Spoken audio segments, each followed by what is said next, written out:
What's up, witches? What's going on? How we doing? Hey, Lynn. What's up, Say hi, say hi, say hi. Say what's up when you come in the building. Say what's up when you come in the building while I figure out what we're going to listen to that YouTube will allow. I really got to start just like saving the ones that work. What's up, witches? Lo-fi usually works. Get QuickBooks Solopreneur for $1 per month for mobile only. Sign up today. What's up, witches?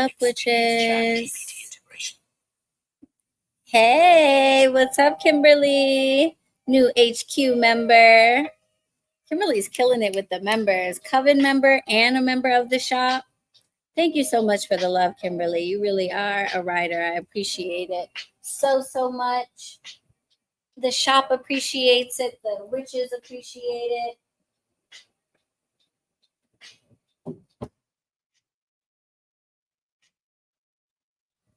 What's up? A reminder to all of the Coven witches that are tuning in on YouTube, if you want to be in the stream room, if you want to see your comments on the screen, if you want me to address you, answer your questions, and you're going to want to go ahead and head on into the Coven feed, click on events, and click on the stream link to get in the room. I can see that folks are tuning in to YouTube. This is a courtesy I provide for the YouTube folks.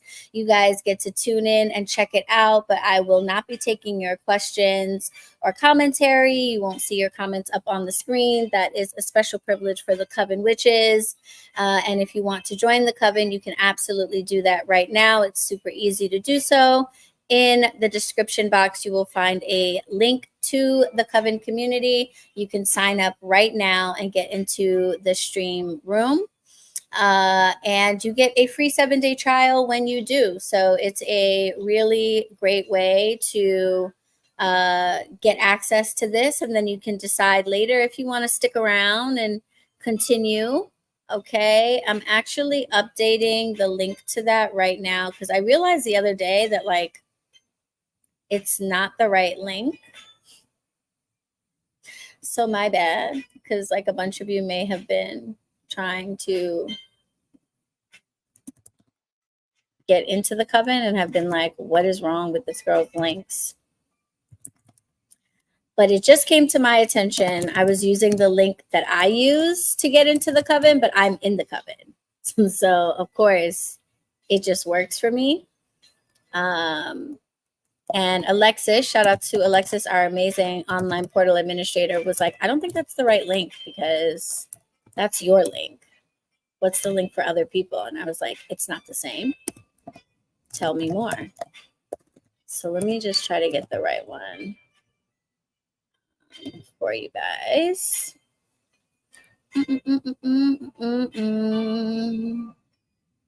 Here we go. Here we go. This is the right link. Okay, so now if you go into the description of this video, you should be able to get to it. Let me pop on to YouTube real quick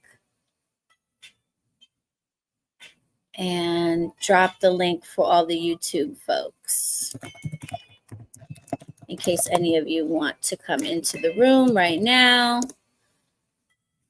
There we go. Like I said, it is a 7-day free trial. So it is super easy to just sign up, sign in, come into the Coven room and hang out with us, get your questions answered, all of that good stuff.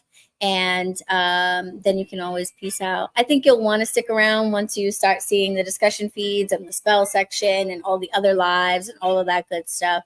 But just in case you don't, that's fine. But that's kind of that's the cheat. But what's up, witches? How is everybody doing? How are we doing this evening? Happy Saturday, almost the full moon. I think the moon is officially full tomorrow. I am sipping on some okra water and watermelon juice because my ancestors told me to. I like to stay hydrated and mind my business, first of all, but also I was down in Charleston in June and very blessed, very privileged. The land that my family lives on is land that my grandfather worked really hard to own and that he passed down to his children. And I was on his land right before I left. I did an egg cleansing. And when I came back, he came to me in my dreams the night after, or 2 nights after, and he told me I need to be drinking okra water and watermelon juice. He also told me that I needed to start waist beading again, which was interesting. So I got some waist beads from the Drip Fairy. Shout out to the Drip Fairy. And they are over on the altar right now. Basically just presented them there to say, hey, look, I'm obedient. I got the waist beads. Get their blessing. And then I'll be consecrating the beads soon and putting them on in a ceremony that I'll be doing for myself. So okra water and watermelon juice. Hey, Jeanette. How are y'all doing?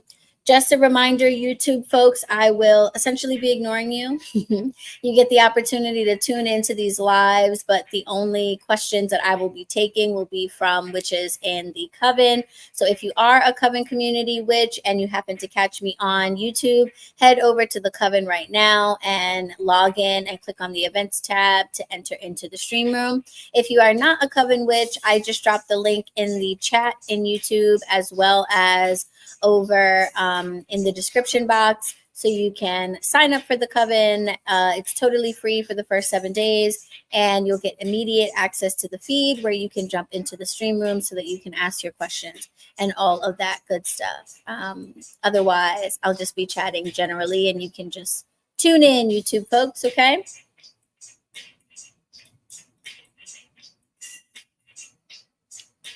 And yes, she's thick.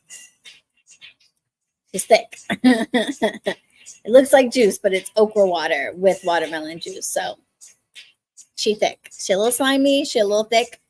But man, the hydration is unbelievable. Like the hydration is like, I feel like when I drink this, I feel the water going into my cells. Like it's definitely a different experience than drinking just regular water. It is intense hydration. It feels really good. I love it. Okay. Get comfy. We got a lot to talk about today. Okay. We are going to be getting all into cord cuttings, a very, very popular topic amongst the witches. People come into the shop talking about protection work and cord cuttings probably more than anything else. And I have learned quite a bit about cord cuttings. For those of you who don't know, I am going through a divorce of a marriage of 12 years, a 17-year-long relationship.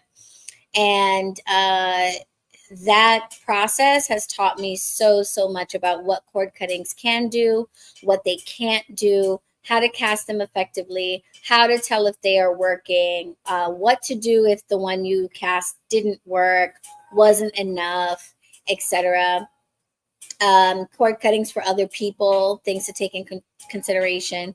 I recently got asked by a friend to do a cord cutting for them. So I'm going to be showing you some photos and some videos of that actual work, so that I can, give you some visuals for what this process looks like, things to look for, etc.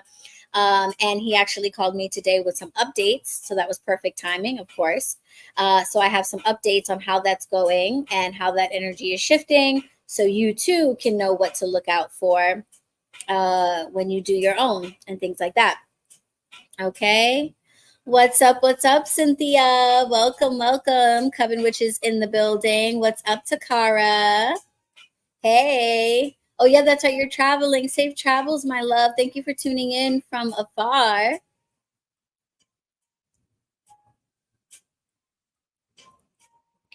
This is so good, though. Like, once you get past the slime factor, and once you get past the slight bitterness of the okra, it is so, so good. So, what I do is I cut up like 5 to 6 okras. And my granddaddy grew both okras and watermelon. So, like, when he told me I needed to start drinking this, I was like, okay, but it also made perfect sense. So, I cut up like 5 to 6 okras and a few slices of lime. The lime makes a big difference, it helps to cut the bitterness of the okra. And I put that into about 12 ounces of water and I let it sit overnight. Then I strain out the okra and the lime and I add that to a quarter of a whole watermelon that I have cut up and juiced. And when I juice, I don't like squeeze the juice out of my fruit. I like to use the whole fruit. So it's really just pulverized watermelon that I like strain one time so that it's not chunky. And then I mix the two together after the okra has had time to sit, and it's phenomenal. And it lasts surprisingly long in the refrigerator. Like the batch that I make is probably like a 32-ounce batch, and I basically drink about this much a day, and it lasts me for a week, and it's still just as fresh on the last day as it is on the first day, which I find pretty impressive. So I'd like to think that natural preservative is preserving my cells. So basically, this witch is going to look like this until she's like 90 because of the okra and the watermelon juice. All right. So we've got quite a few people in the room. Once again, reminder, if anybody is watching on YouTube and you are a coven witch, because I think I see a few coven witches on YouTube, you guys have access to the stream room. So definitely go and log into your account and click on the events tab so you can get in the stream room, so that if you have any questions come up while I am talking about this topic, you can ask them in real time. If you are not in the coven, I have pinned the link to gain access to the top of the chat in YouTube and in the description box. So you still have time to go and sign up. It'll only take you like a minute, and you get a 7-day free trial, so you don't have to pay for it, but you'll be able to get into the stream room and ask your questions. And then you can cancel your subscription if you want, or you can stick around, participate in book club, the Witches of Color support group, our monthly lives, get the discount code on all of our classes, chat in the discussion feed, talk to everybody about their spells, do all the do's, and hang out in the coven space, okay?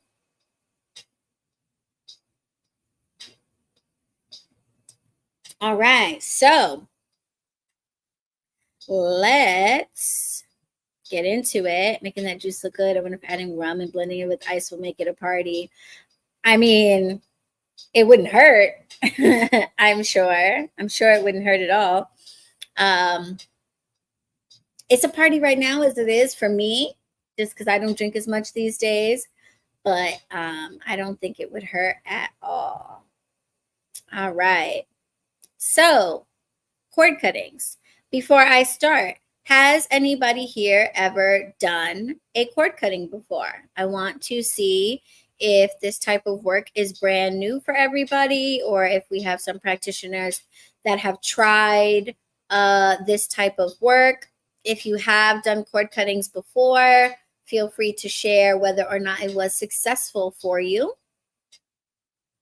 Okay, because I'm going to be sharing information about cord cuttings that is going to help you out quite a bit, especially if your previous attempts at cord cuttings were unsuccessful.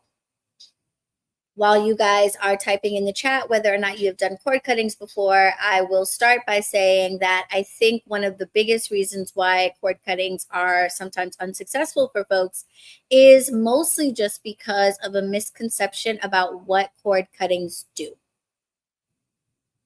Okay? Misconceptions about what cord cuttings do, I think, is really where the problem lies. The type of work is fairly simple. And if you understand the principles underlying it, it makes absolute sense. But if you think a cord cutting is going to do something that it doesn't, then that is often where you will find lack of success. Not that the cord cutting wasn't successful, but simply that it didn't achieve what you thought it was going to achieve. That is what is more likely. Cynthia, you have. Kimberly, you haven't yet. Okay, so this will be new news for you. Cynthia, would you mind sharing how it went for you? Was it successful? If you want to let people know about that. I see for some folks on YouTube that they've tried but have had not the most success with personal attempts. But maybe it's worked better for other people. Yeah, okay. Yeah, I can tell you why that is, for sure. Okay, so misconceptions about what cord cuttings do. Okay, Takara has not tried one yet either. Okay, no problem. Cool, cool, cool. So the first misconception about cord cuttings, and this might help some folks who have tried them before but still find that the person is lingering or lurking or still attempting to contact them or be a part of their lives, etc. One of the misconceptions about cord cuttings is that it will make a person go away.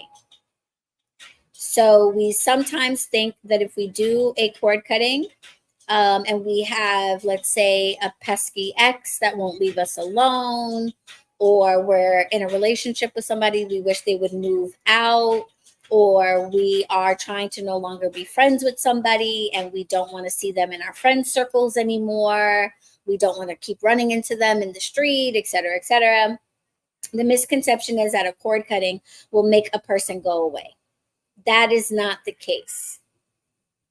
If you have someone in your life that you want to energetically detach yourself from, but also physically remove from your space, whether that's your physical space, like your home, your friend group, off of your social media, which, I mean, you could block them, but maybe they're lurking from burner pages or whatever, from watching you on social media, hanging out with your friends and family, generally keeping tabs on you, you are going to need to pair your cord cutting up with a banishment.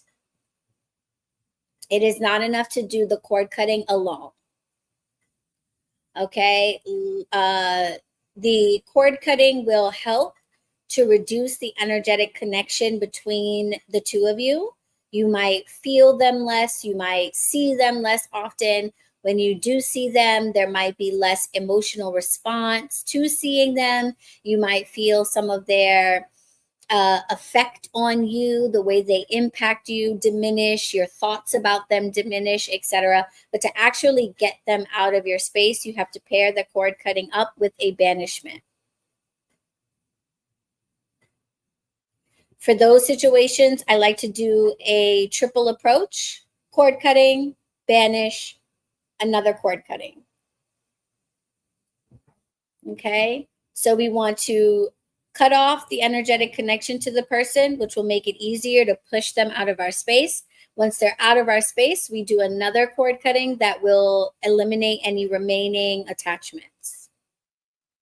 And that is when you will see the person actually physically get out of your space. Cord cuttings are not banishments. They are not the same thing. Yes, that would be exactly why you kept having to do it, because you were trying to drive the person away when in reality, all you were doing was severing the emotional ties. Now, if you keep doing cord cuttings over and over and over and you sever enough emotional ties, the person might voluntarily get bored, no longer feel those attachments to you, and voluntarily decide to move on with their lives, perhaps get attached to somebody new or something else that pulls them away from you. And so you might eventually be successful in seeing them also leave from your life. But that's a very long and not very specific way of going about it. A far more intentional, specific, and effective way of going about it is to cut the cords, push them out of your life, and then wash away anything that might be remaining. So to get someone physically out of your life, I would do a cord cutting spell, an actual ritual with spell work, candle work, etc. I would then do a banishment, drive them away. Maybe however you decide to do the banishment spells, we can save that for another time. Banishment spells. If you want that to be a topic for a future live, drop that in the chat. Let me know if you would like me to do a high tea live on banishment, bindings and banishment. We can do that if there's enough interest. But you will then banish them, and then you would want to follow that up. I would say you would not need to do a whole cord cutting spell at this point, but I would follow it up with like a cord cutting bath. I would give myself a bath, a deep cleansing, with the specific intention of cutting away any remaining attachments. Okay, that's how I would do that. If someone combines a cord cutting with a freezer spell, is that basically undoing your work? Y'all love freezer spell. Y'all love freezer spells. Y'all be trying to use freezer spells for everything. Okay. It's not that it's undoing your work, but you are essentially putting two different messages into the ether. On the one hand, you're saying, I want this person away from me. And then on the other hand, you're sort of saying, I want them to be locked in place. So like, which is it? If you want to remove the cords from somebody that you want to get rid of, and then you lock them in place, you're just sort of like causing competing energy. It's not that you're undoing it. It's just sort of like, it's like painting a wall with like white paint and black paint at the same time. Like both are there, but like, what are we going for here? Now we just end up with like a murky gray. You know what I'm saying? So in the BetterWitch Magic Intensive, when we talk about spell work, we focus on the 7 Hermetic principles of universal law that, to me and to many practitioners, basically provide a scientific framework for magic. You all should know, if you don't know me well enough by now, I do not do magic from a like woo-woo type of, spirituality type of space. I perform magic based on science. The principles of the physical world that we know in science also hold up in the spiritual and energetic world. The scientific field doesn't necessarily agree with that, because when it comes to the spiritual or the energetic worlds, we can't quantify, qualify, codify, formalize those principles. We can't run the same types of experiments and get the same type of data from like that world, essentially. And so the scientific community doesn't feel comfortable saying that the same principles that apply in the physical world also apply like elsewhere, but witches do. Basically, what we know to be true is that the same principles apply in the energetic and spiritual world. Okay. So keep that in mind. And the Hermetic principles provide a framework, a scientific framework for why spells work, for what energy can and cannot do. All right. And so in the Magic Intensive, we talk about the principles that underlie magic. And I think it's really important to understand those, because when you're crafting your spells or you're going about spell work, you will have an understanding before you even cast it, what is likely to be effective or what vibrations are going to counteract each other, essentially. Okay.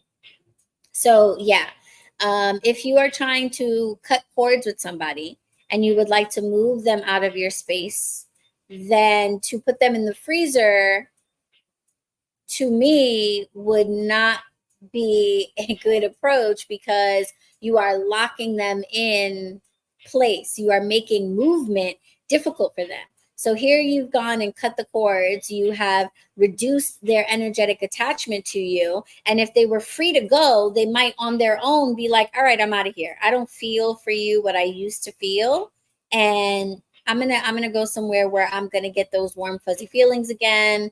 I'm going to go somewhere better. I'm going to go be by myself. And then you go and you lock them in place, where movement and motion and moving forward is now something that they feel stuck and cannot do.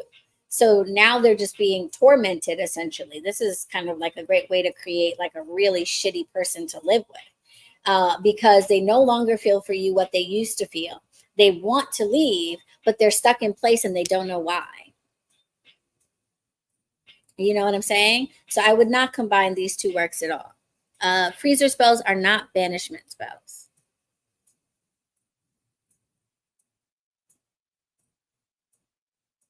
Yes, asking for a friend. Asking for a friend. But yes, I'm very grateful I'm not on the TikToks, because I feel like that's probably a lot of what's going on over there.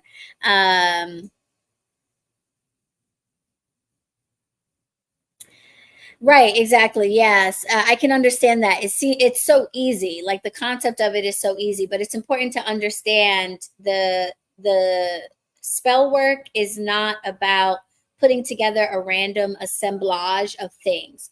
There is a science that spell work is based on. Magic is merely science applied to the energetic and spiritual world. And so what would not make sense in science would not make sense in magic.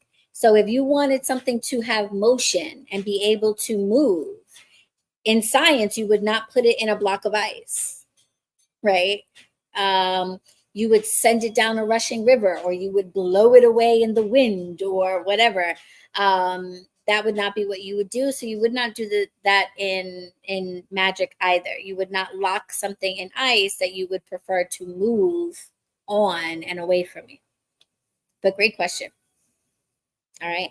So that's the first misconception. And I think that would probably address one of the comments I saw earlier from a YouTuber, about people still lurking and lingering around, even though the cord cutting was done. You need to pair the cord cutting up with a banishment if you are actually trying to not only reduce or get rid of the energetic attachments between you, but also get that person to leave you physically. Cord cuttings are not banishments. Understood? Let me know if that part is understood. That's misconception number one. I'm going to get into the next one in a second, but I want to make sure that that one was understood before we move on.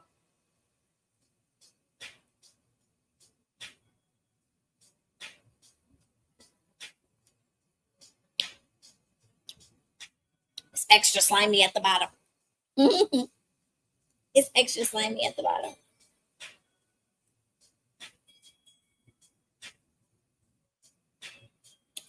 Ooh, she thick.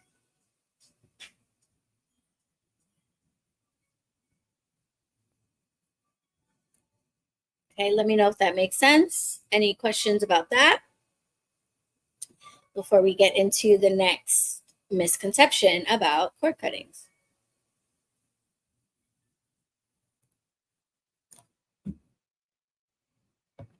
I fall in love just a little bit every day with someone new. Can I get this to on my leg?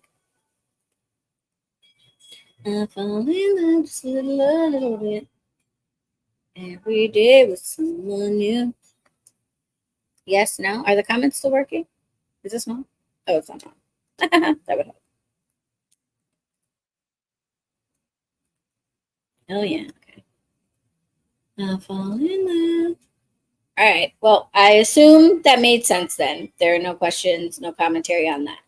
Misconception number 2 about cord cuttings is that one is enough. One may not be enough, particularly if you have had a very long standing relationship with a person, or by the way, this could work for groups of people, places, things, Even like certain behaviors and things like that. Though if you have addictions and stuff, there's other work that you would want to layer with this.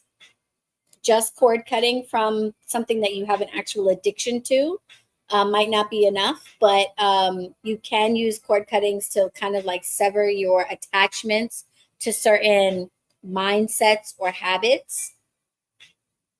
But you can use cord cuttings not only to separate yourself from people, but also from groups of people or places, environments that you keep getting kind of drawn back into, social circles you can't seem to separate yourself from, et cetera, et cetera. But the more long-standing and intimate that relationship was or is, the more cords there are. The way I think about it is like strings from a spider's web. And as time is going on, you and that individual are making a bigger and more intricate and more thick and more prominent spider web. So if you were walking through the forest and there was just like one line of spider web in between two trees and you walked in between it, you would feel it on your face, you'd pull it away and you would be done. But if you were to walk through an actual web, a whole big, giant thing that some spider had been building for years and years, it would be much harder to get all of those strings off of yourself. So the longer the relationship has endured, the more intimate that relationship has been, living together, sleeping with each other, telling each other your deepest, darkest secrets, sharing private information, getting to know each other's like families and friends. The more layered, thick, large that spider web is, the more of those strings are going to be all over you, the harder it's going to be to get rid of them. And one cord cutting might not be enough to get all of the strings. This is particularly true if the individual or group of individuals that you are trying to disconnect yourself from still live with you, are members of your family, are co-workers that you have to spend time with every day. If you were to walk through a spider web in between two trees in the forest, what is the spider going to do after you have passed through it? They're going to get back to work on rebuilding their home.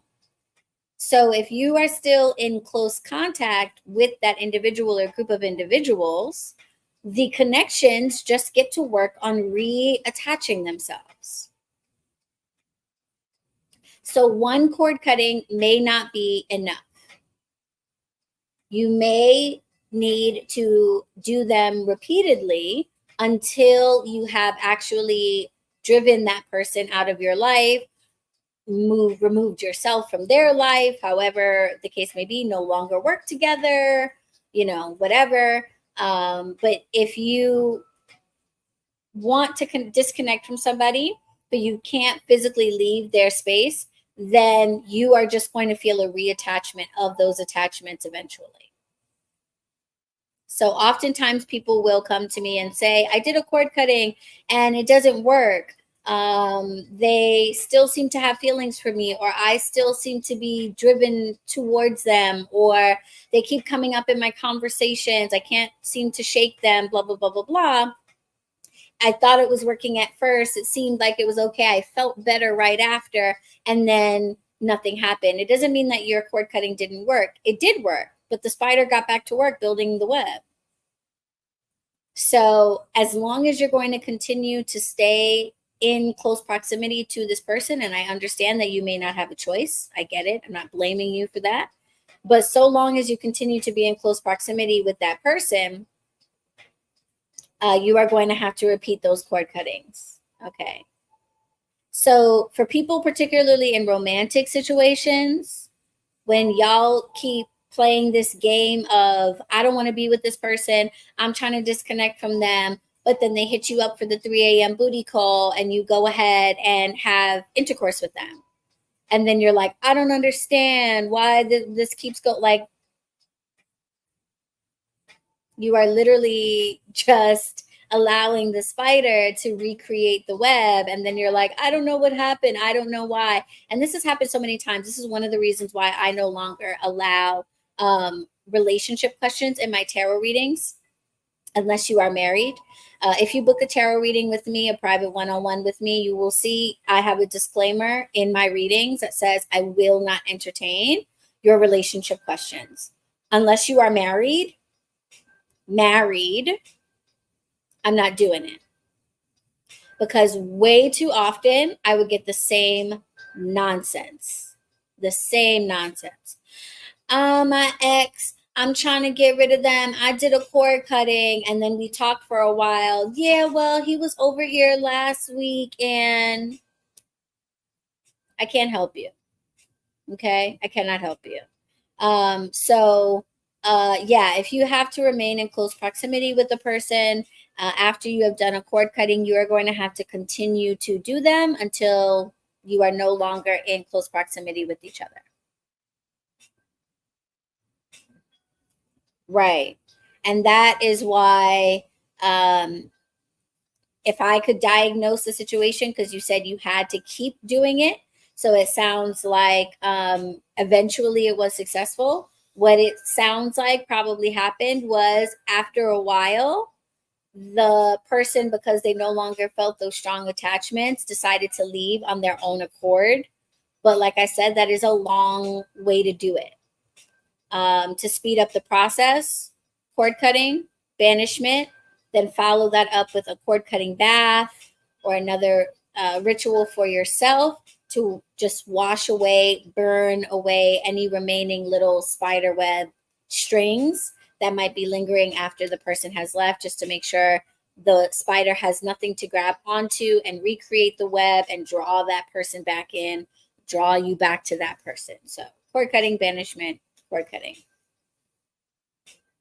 And the second cord cutting usually doesn't have to be as elaborate and a whole spell like the first one. I think a bath is usually sufficient. That is what worked for me with my divorce. When I did my first cord cutting, I was really trying to help myself to let go of any emotional and energetic attachments that I still had to my husband, to make it easier for me to make the decision and let him know about my decision to no longer be together. And anytime I would do it, I would feel recharged afterwards. I would feel a complete reduction in my emotional and energetic connection. I'd be like, okay, I'm ready. I'm done with this. I'm all good. But we were still living together. And a couple of days would go by and he would say something. Some sweet memory from years ago would come up. Something would happen. And I would start second guessing myself. And I would feel my emotions growing for him again. And I would feel that attachment growing for him again. And I'm like, wait a minute, what is going on? I like literally a few days ago, I was so sure that I was on the right path. I'm doing this. I am done. I am putting my happiness first. I am putting my mental health first. I am moving on. I am letting go of this. Why am I now second guessing myself? And now I'm feeling things again that I wasn't feeling a few days ago. What the fuck is going on? And what I realized was, because we were in close proximity with each other, after I was done with that cord cutting, here comes the spider rebuilding the web again. And until he actually moved out, I moved out, whatever the case was going to be, that was going to keep happening. That was going to keep happening. Okay. So yeah, misconception number one is that that cord cuttings will make people go away. They will not. They're not banishment spells. The other misconception is that one cord cutting is enough. If you have an intimate and long-standing relationship, most likely it will not be enough. And also, if you are still in close proximity with that person, it will most likely not be enough because the web is being rebuilt. You will need to do it repeatedly until you fully remove yourself or remove that person from being in close proximity with you. Are we all in one witchy accord? Does that make sense? Yes, the booty calls be the problem. The booty calls be the problem. Over here doing cord cuttings and then engaging in sexual intimacy with the person that you're over here doing cord cuttings on, and then coming to me being like, I don't understand why I can't move on from my ex. Guys, come on. This is why I approach magic from a scientific perspective. This is why I consider the science of the magic that I'm doing. Oftentimes, new practitioners are just doing stuff. You're just doing things. And you're not understanding why these things work or don't work and what it is that you are actually doing in the energetic realms, what it is that you are actually moving and how you are moving it. Because if you understand what is at the heart of why a cord cutting is effective and the energy that you are shifting, it would make absolute perfect sense why engaging in any type of intimate activities with the individual that you just tried to remove yourself from is going to be ineffective. It's like I took a torch to the spider web and then I went and put the two trees that it was growing between closer together and just made it easier for it to rebuild itself. Like, don't do that. Okay. So those are two misconceptions. Are we all good? Anybody have any questions about those two misconceptions or why, why those two things cannot be accomplished by cord cuttings? Coven witches, no questions? Okay. If no questions, then moving on to the third misconception about cord cuttings, which is that a cord cutting will make you stop loving somebody. This is for folks who are using cord cuttings for romantic situations where perhaps they have broken up with someone, or more likely someone broke up with them, and they would like to no longer miss that person. They would like to no longer care about that person. They would like to no longer be in love with that individual. And the approach is to do a cord cutting in order to try to get rid of those emotions. I just don't want to love this person anymore, so I'm going to do a cord cutting to not love them.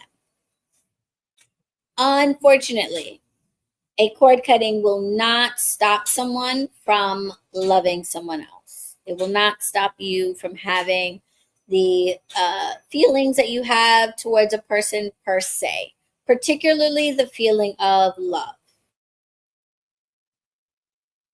What a cord cutting will do is it will make it less likely that that person's behavior will impact you or affect you in any way.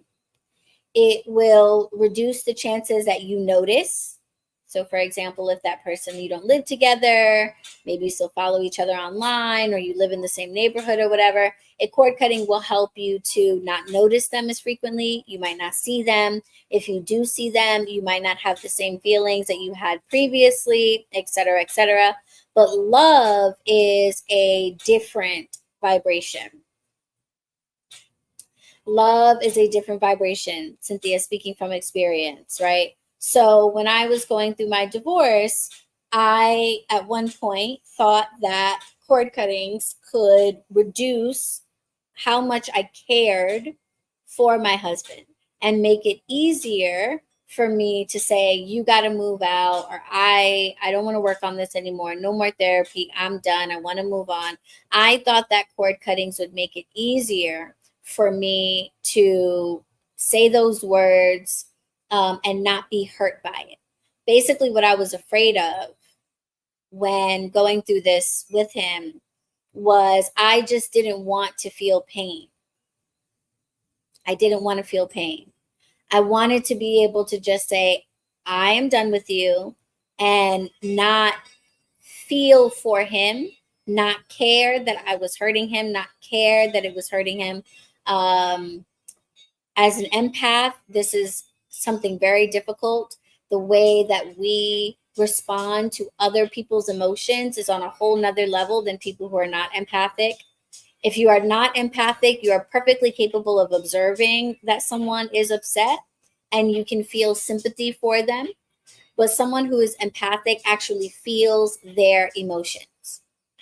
So going through a breakup with somebody that you live with is a very difficult thing to endure as an empath, because you might not really be in pain, but that other person is, and you are feeling their pain. Okay? And that's what I was going through. I had moved on. I had grieved the relationship because long before I told him I wanted the divorce, in my heart, the divorce had happened. I was ready to move on, and I had made the decision that I was going to put my happiness first for the first time really ever in my life. And I was going to do so without putting somebody else's comfort and somebody else's wishes before my own.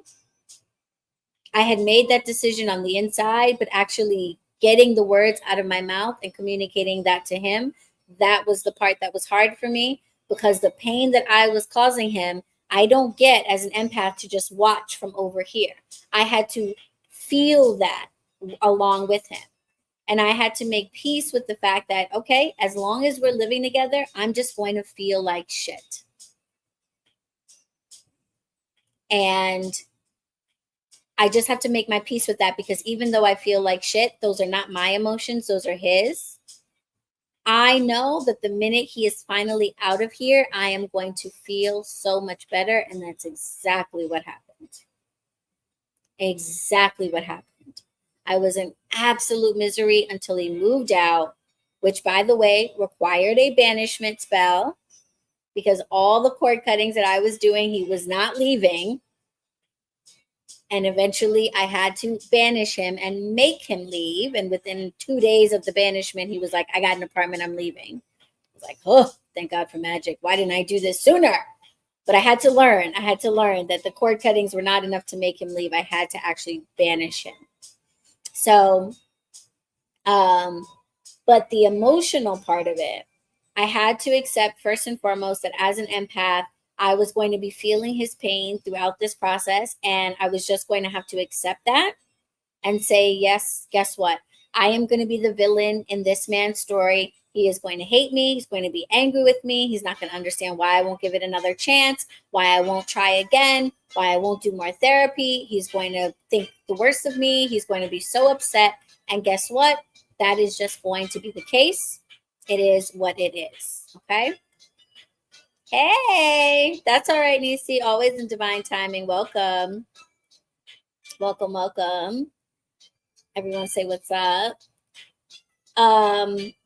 But the love aspect, this was the part that I had to learn. I thought that through cord cuttings, I could stop loving him. That the cord cuttings would make me wake up one day and no longer feel for him, no longer care for him. And before I go on, I think it's probably important that I give my definition of love, because this is relevant to this thought. My definition of love is not based in romance. My definition of love is, first of all, it's a state of being. It's not really an action, but let's pretend for a second that it is an action. Loving someone means wanting the absolute best for them, no matter how it impacts you, whether it's convenient or comfortable for you. And I loved my husband. I wanted the best for him, whether that meant being with me, not being with me, whatever it meant. I wanted him to have the best version of life for himself. And I realized that as much as my husband said that he loved me, that he actually didn't. Okay, Jeanette, you got in the room. Good, good, good. A reminder to the Coven Witches, if you're watching on YouTube, if you want to see your comments on the screen, if you want to be able to ask me questions, go and log into the Coven community and click on the event tab and jump into the stream. If you have not joined the Coven yet, I dropped the link in the YouTube chat and the description box for you. You can join with the 7-day free trial and hop up in this room right now. Okay. Right. Everybody's asking questions for a friend. Okay. Yeah. So what I learned was that while my husband, by his definition, loved me, he did not love me by my definition. Okay. So what I mean by that is I am sure that in his heart, every time he said, I love you, that he really meant it. And he really felt it and felt like that was a true statement. But what I learned in being with him was that he did not want the best for me. He wanted me to make whatever choice in life, not just in our relationship, but he did this with where I worked, when we traveled, all of the decisions that I made. He wanted me to ultimately pick the thing that was the most comfortable for him. So when it came to where I worked, for example, rather than being okay with me working in the places that I would make the most money, that I would thrive the most in, he would get upset with me when I would try to go work in certain places. I was a bartender for 15 years. I look like this. Okay. I could have bartended, and this is me at 38. So imagine me at 25. I could have bartended in clubs and nightclubs, hookah lounges, strip clubs, all of these different places. I could have worked the same amount of hours that I was working at these mom and pop sports bars and little restaurants. I could have worked the same amount of hours and made double, triple the money. I could have worked less. I could have had better hours for me. I could have had a better life for myself. My finances would have been in a much better situation. I would have been able to pay off more of my school debts. I would have been able to better take care of myself. And every time I would go to him and say, listen, I am drowning in debt. I'm not doing well financially. You don't make enough money to pay my bills and your bills. We're doing this 50-50 thing, which I'll never do again in my life. I need to make more money. So, I need to go work at places where I can do that. And he would give me, oh, no, I don't feel comfortable with you doing that. He would lie and say that he was going to get a second job, that he was so, just so concerned about me working in these other types of environments that he was going to go and drive taxi cabs at night or get a job at Amazon, like all these bullshit lies he would make up and say, I'm gonna get a second job and I'll give you the money from the second job so you can cover your bills and all of that. But I really don't want you working in these places. And so I would say, okay, sorry, all right. And I wouldn't go for the interview. I wouldn't go work in these other places. Do you think he ever got that second job? Did he ever even try, bother? No, it was all lies to keep me working in places that made him comfortable. He was comfortable with me working in the restaurants where I had to wear a button-down shirt. He was comfortable with me working in places that he could easily come and visit and check on me. He was comfortable with me working in places that closed at midnight instead of at 4 a.m. That's what made him comfortable. And he would put his comfort over what was better for me. And I did the same. I would say, okay, never mind. I'll figure something else out. I'll keep struggling through because I don't want you to feel uncomfortable about where I work.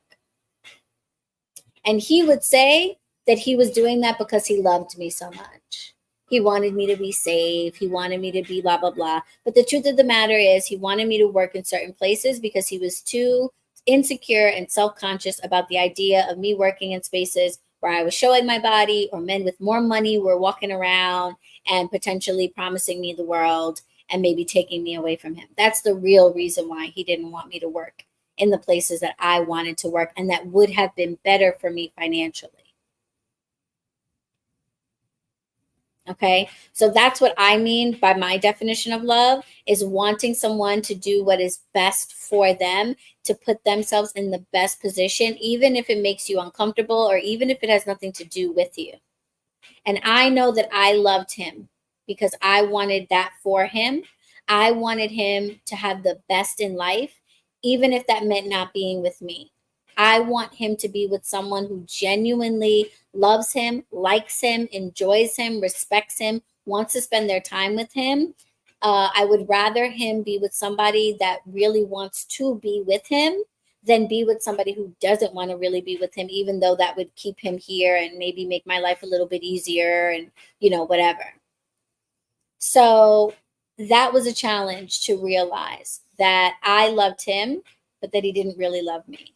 And what I wanted was for these cord cuttings to make me stop loving him, to stop caring about whether or not he was happy, healthy, and whole. To say, buddy, you are on your own. Your happiness, your health, your wholeness, not my problem. I want it for you, but I don't care. Cord cuttings won't do that. What I had to learn was that part I was going to have to tackle on my own.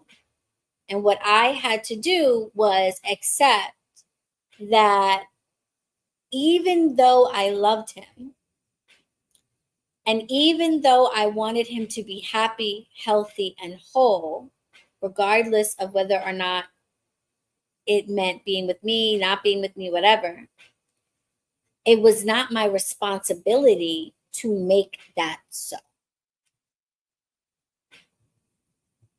That was what I had to understand. And there is no spell for that. That is a bit of wisdom that descends over you when you fall deeply in love with yourself. And loving yourself is not something, at least at this point, that I have been able to figure out spell work for. This is a personal journey, a personal journey of loving yourself, your true self, not your body, not your mind, but the energetic vibration that existed before this body and will exist after this body dies. Loving yourself. I had to fall in love with myself. And once I fell in love with myself, I was able to realize that his health, happiness, and wholeness, as much as I want it for him, it is not my responsibility to create. Because sacrificing my own happiness, health, and wholeness for someone else is an act of harm towards myself. And I love myself too much to sacrifice my own happiness, health, and wholeness in order to try to create it for someone else. He is responsible for that, as I am responsible for my own. It is not his job either. In the converse, it is not his job to make me happy, healthy, or whole. He can want it for me, but he cannot make it for me. It's not his responsibility. And if he loves himself, then he will realize that and focus on his own happiness, health, and wholeness. And a truly healthy relationship happens when you have two people that are deeply in love with themselves partner up for a common goal. That is a relationship that is probably going to last and be very joyful while it does. So the only way for me to no longer feel responsible for his happiness, health, and wholeness was to fall in love with myself and realize that I am only responsible for my happiness, health, and wholeness. And being in this relationship was detrimental to my happiness, my health, and my wholeness. And so long as that's true, I cannot be in this relationship. I love myself too much to continue to put myself in a place, in a space, in a relationship with someone that is harming me. So, sorry. If you genuinely love someone, a cord cutting is not going to stop that. The only way to get through that, and you're not going to not love the person. The only way to get through that is to realize that their happiness, health, and wholeness is not your responsibility, but yours is. And to love yourself enough to make whatever choices are necessary to preserve or establish your happiness, your health, your wholeness. Okay, now tell me if that makes sense, because I know that part is a little bit philosophical, because we're not talking about magic here. We're talking more about psychology, I guess. But please, please, please let me know if that part makes sense. Why cord cuttings will not make you stop loving someone, and what you will need to do in order to be able to move on from someone. And this is relevant to romantic situations, but not only romantic situations.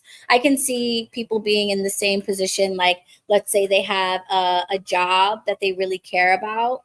You know, you might be in a work environment where you really care about the job, you really care about the people that you are with, you want to see it do well. You want the company to be happy, healthy, and whole because, you know, you care about it and it has been there for you and you love it, but you are not responsible for the happiness, health, and wholeness of that company. That's the company's responsibility. It's not your responsibility to keep them going, keep them alive. You have to love yourself and prioritize that for yourself. And if being in that company is harming you and is not in alignment with your happiness, health, and wholeness, then you have to step away.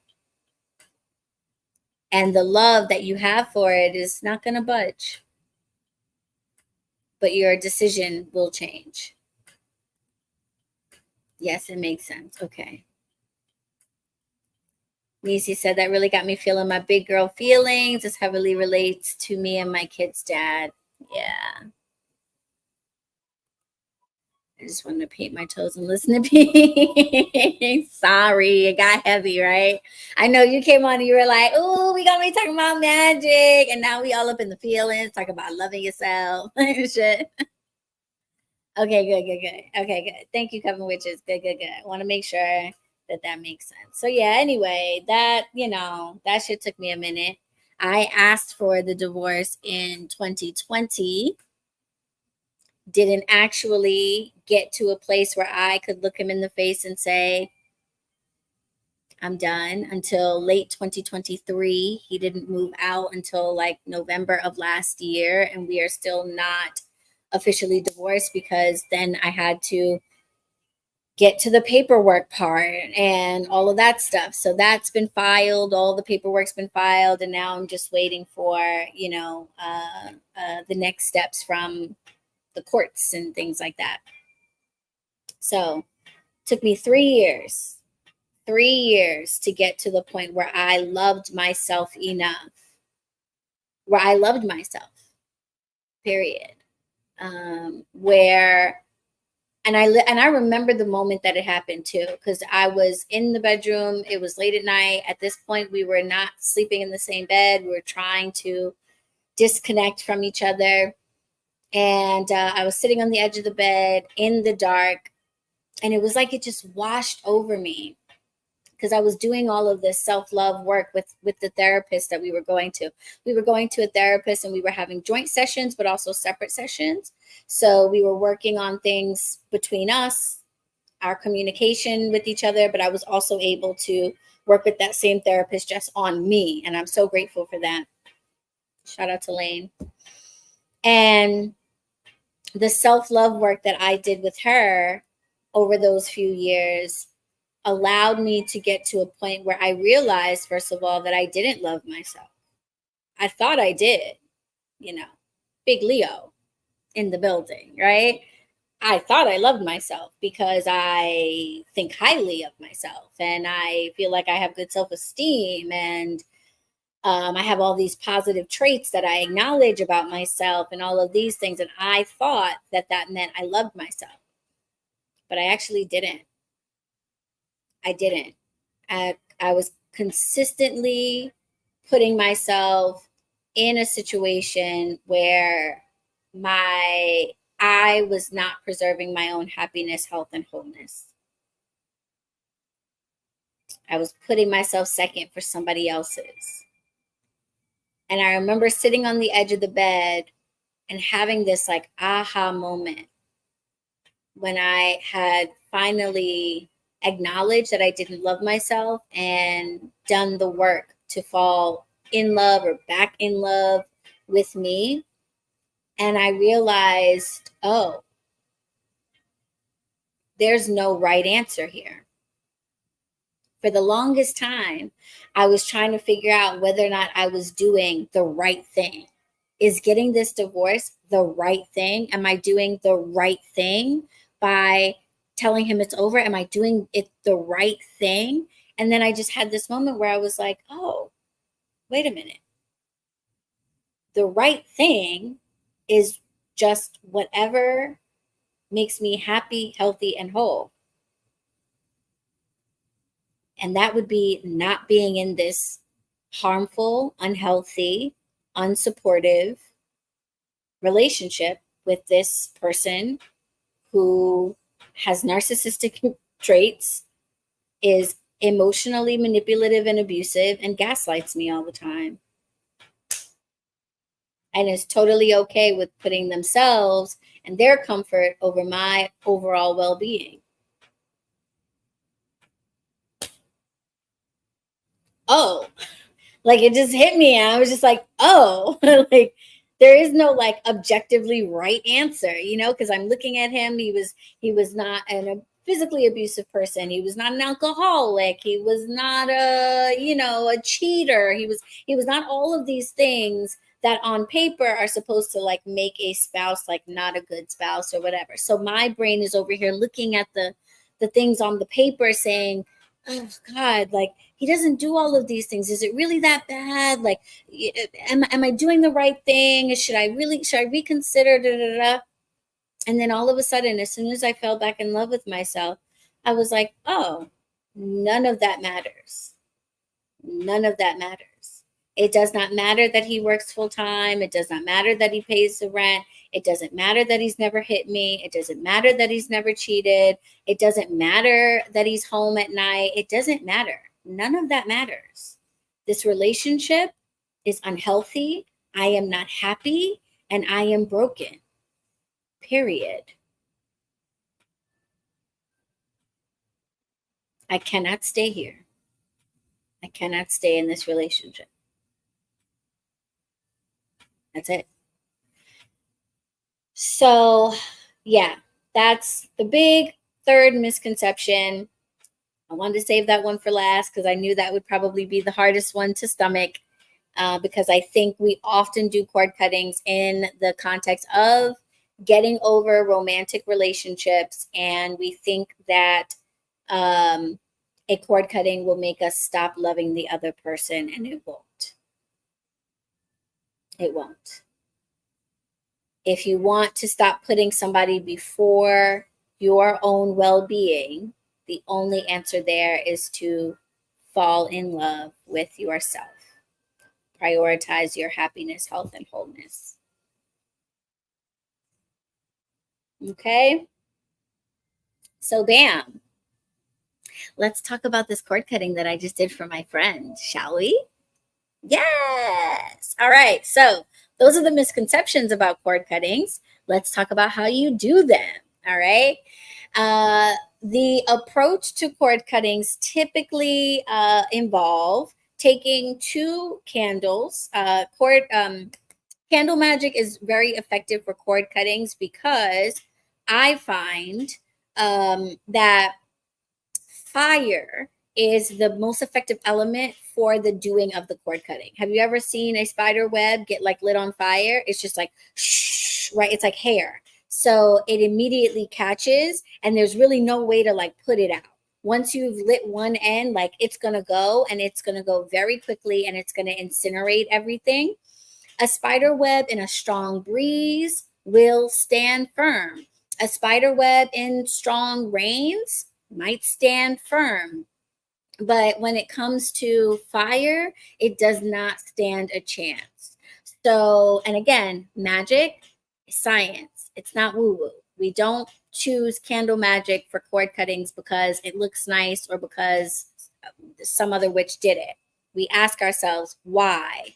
So if you've ever wondered why are cord cuttings usually done with candle magic, it's because these fibers, these energetic fibers that exist between you and the thing you are cutting yourself off from are very susceptible to the heat and intensity of flame in a way that they are not as susceptible to the forces of water or air or earth. So that is why we use candle magic most often for cord cuttings. And what you will typically see is someone will take two candles, two chime candles, or in most cases, in some cases, I don't know how many, but either one, two chime candles or two figure candles to represent the two sides of whatever it is that we are cutting together.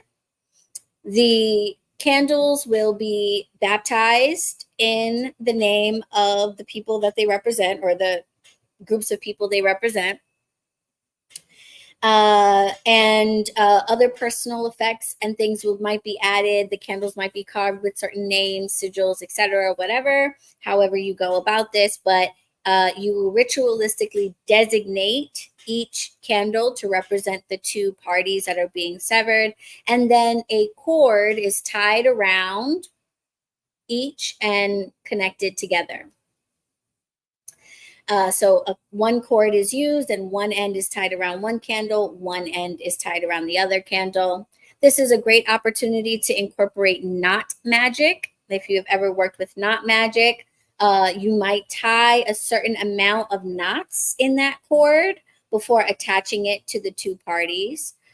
Look this up. I won't break it all down here, but when doing knot magic, the amount of knots in your cord will represent something different. And usually you will have some type of prayer or something said as you tie each of the knots, so that not only are you consecrating the two figures, consecrating the two candles, but you are also consecrating the rope itself or the cord itself. So you're giving instruction to each of the candles, but you're also giving instruction to the cord. All right, so that's an extra layer that you can add into the cord itself, so that the cord is not just string, but is also a part of the magic, a part of the spell, a part of the designating of the message that we're sending out with this. Okay. So the two candles are consecrated in the names of whoever they are supposed to be representing. The cord might be as well. The two ends of the cord are then attached to the candles, usually by just tying them around on each end. They are set up on your table, your altar plate, what have you. And then the two candles are lit. And as the flame gets down to the level of the cords, the cord will then catch fire and break apart. Okay.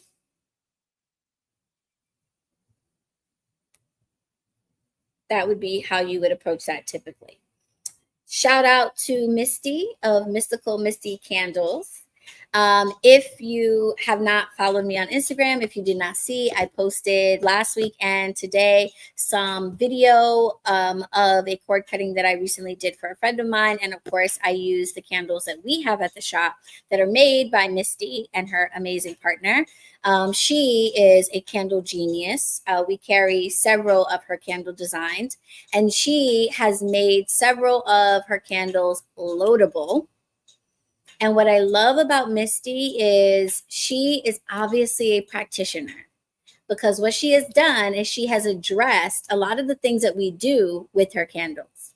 So she said to herself, her smart witchy self, she said, wait a minute. If witches are out here tying the strings onto their candles all the time for cord cuttings, what about if I just made 2 candles that are already attached with a cord? Why did nobody else think of this? Misty is a genius, okay? So let me show you what her candle, loadable cord cutting candles look like. And before you ask, they sold out. I posted about them last week, and I tagged the product from our shop, and I posted about it today, and they sold out, right? Bing bong, exactly. So we will have more. Don't worry, hang tight. Give me like a week or two. She makes all of these by hand. So give homegirl a second. I'm going to place an order probably next week. Okay. And she will get to work on it. But she does make every single candle in her shop by hand. Her partner whittles the molds and she hand pours them. So when you get quality products from practitioners that make their own things, you got to wait. So my bad. They sold out, but we will have them back. I promise. Okay. But let me show you guys what they look like. Try to make sure I ain't got no nudes up in here now. Hold on. Let's see. Okay. Let's go with this one first. I fall in love just a little bit every day with someone new. I fall in love just a little bit every day. Someone new. I fall in love.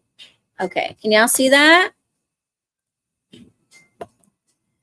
All right, so one part of the set is a candle that is in the shape of a pair of scissors. It doesn't look like scissors right now, because that's the back. It looks like something else right now. But when I flip it over to the front, you can see that it is, in fact, a scissors. Okay. And the reason why I had it turned over to the back was so you could see that I had carved into it, cut the ties on that. And then the other 2 parts of the kit are 2 candles that are loadable.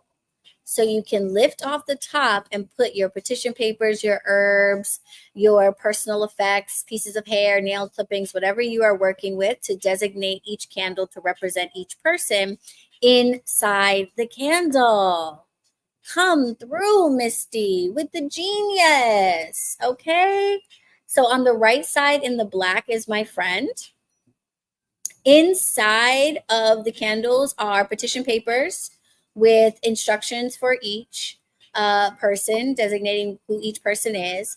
My friend sent me a lock of their hair. So there's also a lock of their hair in their candle.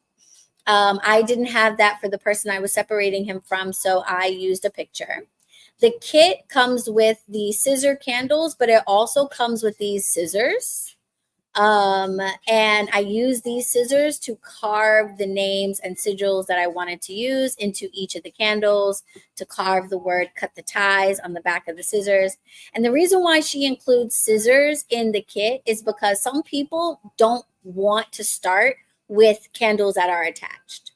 So they would rather cut the ties themselves, literally, with the scissors. But I use the scissors like a knife to carve my instructions into each candle. And then the idea is you can see the person's name right there. And the idea is you're going to light the candle and place it in between the 2 wicks and allow it to catch the wick. So right now, I don't really have it under the wicks. I just put it in front because I wanted to like take a little video and take some pictures of what it looked like, just like that. So the candle is like a little in front of it. But I will show you what it's like when you actually put it underneath. But this is the idea. This is the setup. Okay, so if you don't have Misty's cord cutting kit, then you would just take 2 chime candles or 2 figure candles and tie the strings around each. And you would light the candles themselves and let the flame of the candle burn down until it caught onto the string. Okay. Each of the petitions, like I said, is designated for each person. So inside it says like this is, this person is removed. Their attachments are disconnected. They no longer have power over the other person. They're la la la la. Then on the other side, it says I take my power back. I retract all of my energetic cords. I am no longer bound to this person, et cetera, all written in the first person, all written in the present tense, yada, yada, yaddies. Okay. Now, let's take a look at how it actually burns. Inside, aside from the petition papers, like I said, on my friend's side, I had some of his hair, so I put his hair in there. On her side, I didn't have personal effects for her, so I just like wrote out her full first and last name on the petition paper. And then to the inside of the candle, I added some herbs that are really effective for cord cuttings. The most effective herb that I use for cord cuttings is black walnut. Does it every time.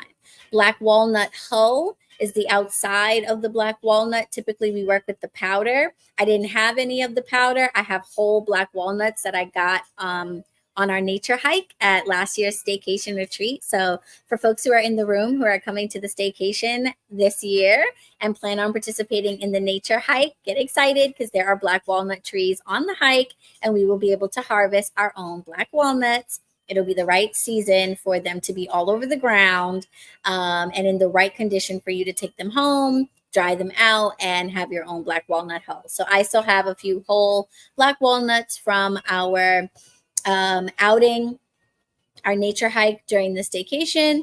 And I just broke off a few pieces, ground it up in my mortar and pestle, and added that into each of the candles along with some ritual salt to absorb that negative energy.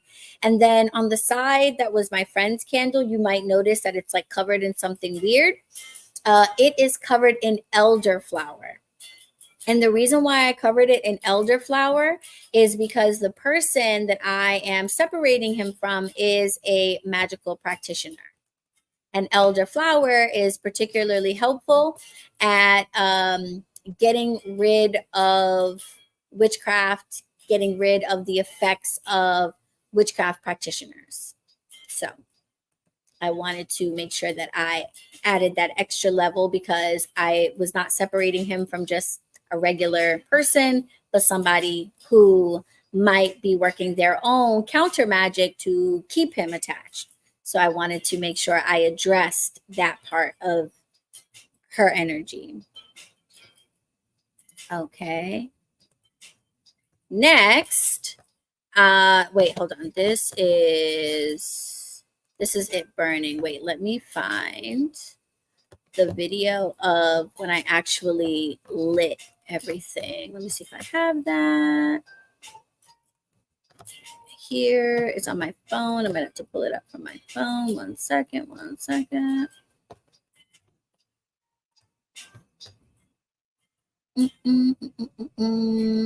Oh, here it is. Yes, I have it. Okay.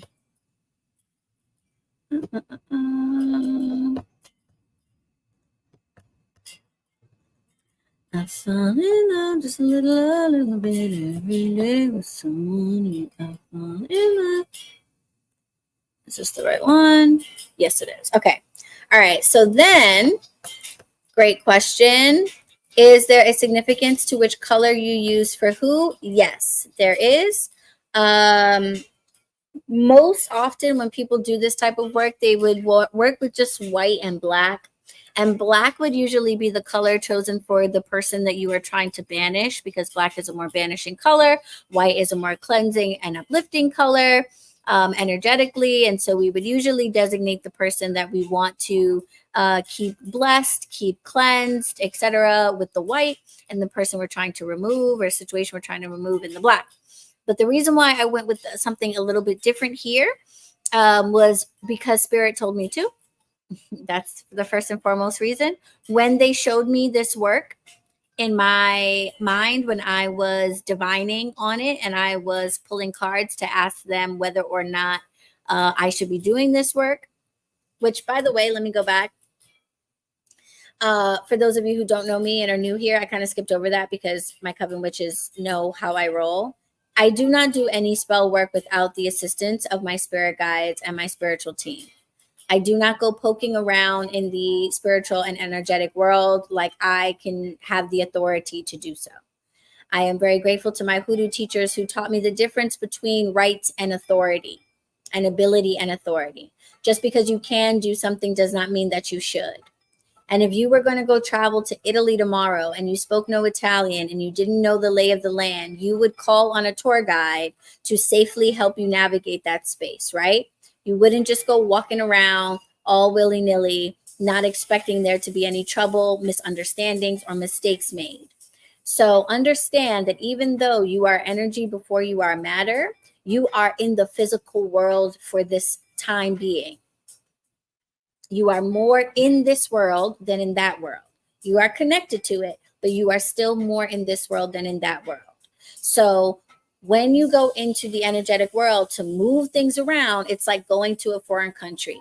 I don't know about you, but I would like to go with a guide.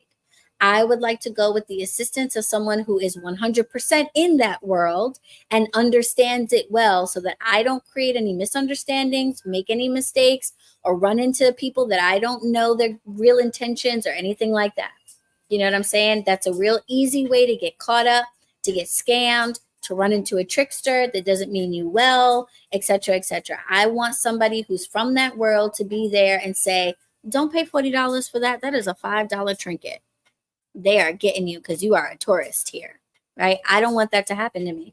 So before I do any type of spell work, I always do divination. I always sit with my spirit team and I ask them questions like, should I be doing this work at all? Is there anything that I am not understanding? Are there any booby traps or potential mistakes that I could make? What type of spells should I be casting? Should I be calling on a different guide to help me or some specific guide to help me with this? Maybe this is a territory that a particular saint, a particular angel, a particular spirit is really well versed in. They know the lay of the land in this territory. They really understand how to move this type of energy in a way that is going to be safe for me to do so. Should I call on them for their assistance? Should I petition them? I ask those types of questions. So when I was asking those questions, this is what I saw. First and foremost, I saw her as red and him as black. Now, why they had me do that, my assumption is the multiple layers here. The male person on the right is black, and the person on the left is white. This is relevant because she's not just white, she's also Jewish. If you know anything about the Jewish people and Kabbalistic mysticism, then you know that there is a very strong propensity to occult practices amongst them. They don't necessarily talk about it, but there is a lot of magic going on with that group of people. And so much so for so long that many of them that are not particularly religious or anything like that are low-key witches without even intending to be so. And that is the case with this woman. So I don't think that she's sitting at a cauldron every night the way that someone like me is, but she is very, very capable of shifting energy when she sets her intention to it. So they this particular spirits that stepped forward felt like it was very important to acknowledge that we were dealing with a Black man that needed to liberate himself from the clutches of a white Jewish woman. Take that for what it is. Get mad if you want. That's what they told me, and it is what it is. Okay, if you want to categorize that as hate speech, that's fine. I pass no judgment on these things. This is just the information that they gave me. So they wanted him represented as the Black candle because it matters that this is a Black man being liberated from a type of oppression.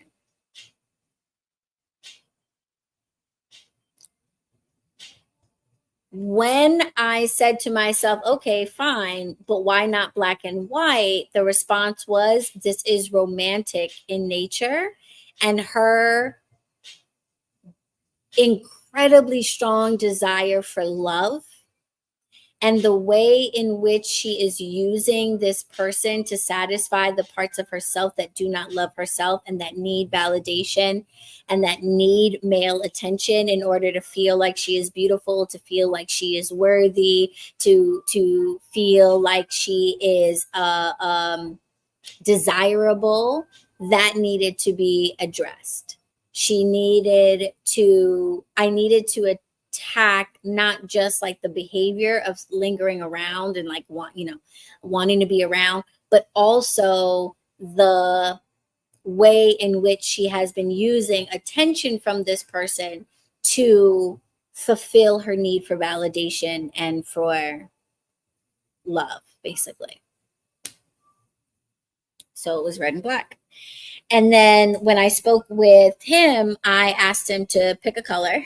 I didn't tell him why. He asked me to do the work, but I didn't feel it necessary to involve him in like every little thing. But I said to him, okay, do me a favor, pick a color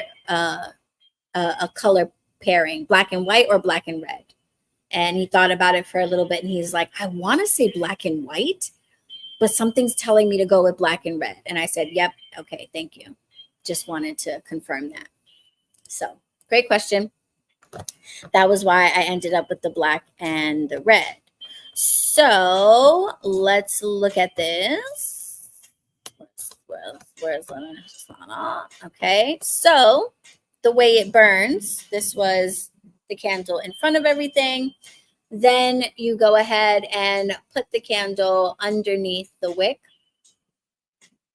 And what I really love about Misty's candle set is she uses a very thick wick for this. One, probably just so they don't pop apart, but the beauty of it being such a thick wick is look at how long it took for it to catch. It didn't just go automatically. This gave me time to really sit and focus in and focus my attention and see that candle flame really working that attachment and really breaking it down and wearing it away. So I really appreciate that she uses this nice thick wick for this in particular. So it doesn't just automatically disconnect the second the flame touches it. There's some time for you to focus in and visualize those cords really being severed. So that was cool. This was my first time actually using her cord cutting kit. I've been selling it for a while, but using it for my, wait, is that true? Did I use it for myself? No. I used her figure candles for my own work. So yeah, I think this was the first time that I had used hers. And yeah, so that was that. And then let's take a look at the burning. Just a little bit, read it.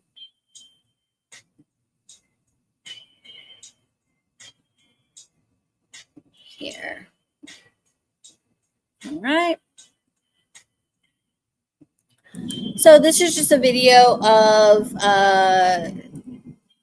some of the progress of it going.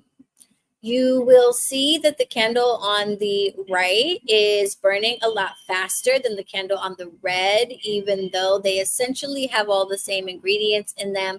The only difference being the little bit of elderflower on the candle. And as you can see, it was not a lot. It was just a little sprinkle of the elderflower.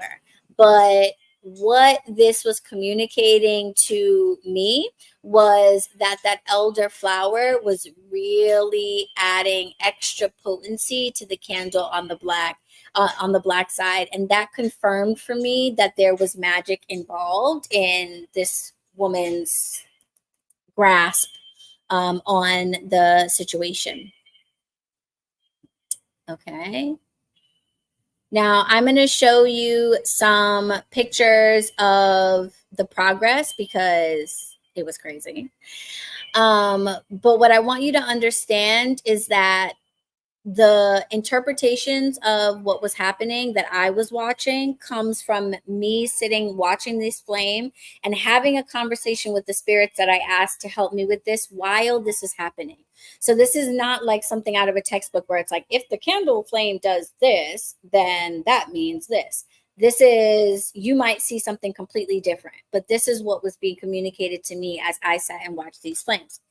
If you would like to learn more about how to interpret your candle spells, how they burn, how to interpret what happens after, and what to do with your spell remains, my good friend, Madam Pamita, friend of the shop, is coming back to the online portal for another guest instructor spot. Next week, Friday at 10 p.m., she is going to be teaching a class on how to interpret your candle wax. It is called Candle Wax Divination Secrets. So the same way we can divine with tarot, with runes, with pendulums, you can divine with anything if you know how to interpret what spirit is communicating to you with that thing. And they talk to us through the flame, the wax, everything that's involved with the candle spell. And if you know how to interpret it, that is going to let you know how the energy is shifting. Is it working, quote unquote, etc.? Are things moving quickly? Is this moving slow? Are there blockages? Am I going to have to do this again? Do I have to do other work? Do I need to do a banishment? Da, da, da, da, da. Your candle wax and how it burns, how the candle burns, is going to tell you that. She is coming to teach us a class on that. She is like the witch of candle magic. She wrote the book of candle magic. That's what it's called. The book of candle magic. Okay. And she has another class in the portal that she taught last year called Candle Magic for Solitary Witches. The Candle Magic for Solitary Witches is not necessarily a basics class. It's more of like an intermediate class because she assumes that you already know the basics of candle magic. And she approaches this class instead from like a non-denominational, it doesn't matter what your tradition is. If you work by yourself and you're an eclectic practitioner, she teaches the class from that perspective. Things to keep in mind: color correspondence. Someone was asking about colors, oils, herbs, types of wax, types of figures, what they're good for. I learned a lot in that class last year. Started working with owl figure candles for some stuff because she put me onto that in that class. So that's a great class that you can take right now. And Candle Wax Divination Secrets is coming to the portal on Friday. You can pre-order it now. If you go into the description on this video, if you're on YouTube, and click on like Learn with Me or something like that, that'll take you into the online portal. Online portal is free to join. All the classes are individually priced. Once you buy them, they're yours forever. You can take them at your own pace, take them whenever you want, take them over and over again, download the materials, whatever, they're yours. Coven Witches, you don't have to worry about that. You don't have to purchase the class unless you also want the downloadable materials. If you just want to tune and the replay. If you just want to tune in to the live stream, you always get free access to the live stream of all of our guest instructor classes. Okay, so you will find the link to that in the event tab where you found the link to this, so you can tune into that for free. But if you're not able to make it, you want to access the replay in the future, you want to get the downloadable materials, then you're going to have to purchase the class in the portal. And I encourage you to use your Coven discount so you get 15% off of the class. Okay. And it's only $50. Her other class is $80. So handle up on that. Okay, handle up on that. If you want to have the replay in your dashboard, 15% off of 50 is going to be like, hold on, I'm getting there. I'm going to get it for like 43. Yeah, 42.50. 42.50. Okay, and then after the class, like it'll probably go back up to 80 like our other class. So definitely handle up on that. But anyway, I'm going to show you what happened with mine and my interpretation of what was going on. Yeah. Okay. So let's see if this will show me this picture or not. Yes. Okay, great. All right. So the candle's burning. You guys saw how it started out. You saw that the black candle had a much stronger flame than the red candle. And that was only because of the addition of the few sprinkles of elderberry. So then I stopped taking video because at this point now I'm kind of like almost in trance. I'm sitting, I'm just watching, I'm feeling, I'm moving, I'm grooving, I'm witching, I'm doing the thing. I'm in my space. I got the music on, the incense is burning, the door is closed. It's just me in my element, right? And as you can see, and again, this is my interpretation from sitting right in front of the flame and seeing it. But what was happening was the flame from the candle on the right was basically reaching over the scissor candle and pulling its energy from the candle on the right. Notice how the flame on the candle on the right is almost being dragged over to the side of the candle, while the candle on the right is flame is leaping over the scissor candle and pulling it over. And that's exactly how they were moving. They were like moving together like that. And the flame was moving over, and the other one was like grabbing it and pulling it over.